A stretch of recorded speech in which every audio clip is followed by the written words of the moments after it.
Folks, another warm one across the valley today, another mainly rain-free day. We had isolated showers, one or two spots, but for the most part, it was dry, and it's dry now. 90 in Port Isabel, 96 in Weslaco. It's in the upper 90s in the western part of the valley. Here is your Doppler radar, and it just shows absolutely nothing at this hour, kind of like it has been the past couple of days. A brief shower shows up, and then poof, it's gone before about 1 o'clock in the afternoon. Future track suggests we see patchy clouds overnight. In fact, they may thicken up a little bit. Then during the daytime tomorrow, isolated showers try to pop up again. Again, much more mist than hit. It's another mainly dry day, but a brief shower is possible. Friday, probably even less activity, but again, an isolated shower is possible. And I think by the weekend, even that isolated shower starts to fade away. You're talking pretty much dry for Saturday and Sunday after a 20% chance tomorrow to 10% chance on Friday. Normal highs for this time of year, 91. We're going to be above that at 95, 95, and 94.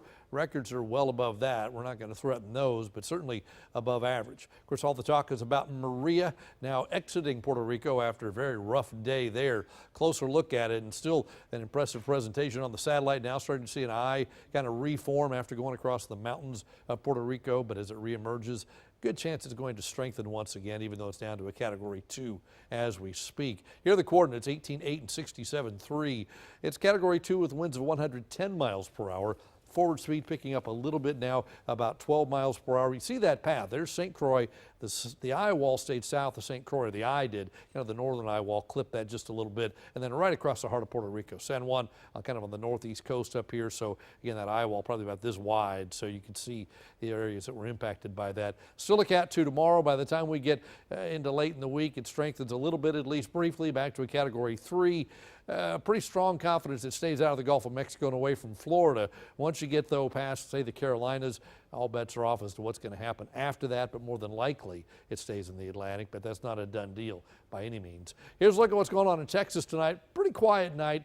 Spotty showers showing up out in West Texas and the Big Bend, a little bit in southeast Texas. Nothing major. That same high that's been in control for a while, giving us a southeasterly flow, feeding plenty of moisture in at the low levels of the atmosphere. But once we get above about 7,000 or 8,000 feet, it's very dry.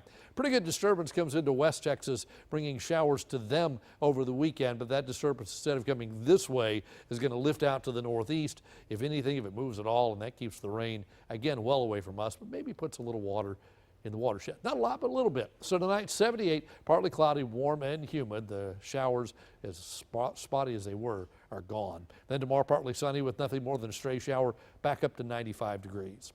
95 tomorrow, again on Friday. Saturday we're at 94, Sunday 93. No big reason for a cool down, not a push of cool air or anything. The upper levels of the atmosphere kind of cool off just a little bit, and that translates down to the surface, so we end up with slightly cooler temperatures for the end of the forecast period. And that is your updated First Warn 5 forecast.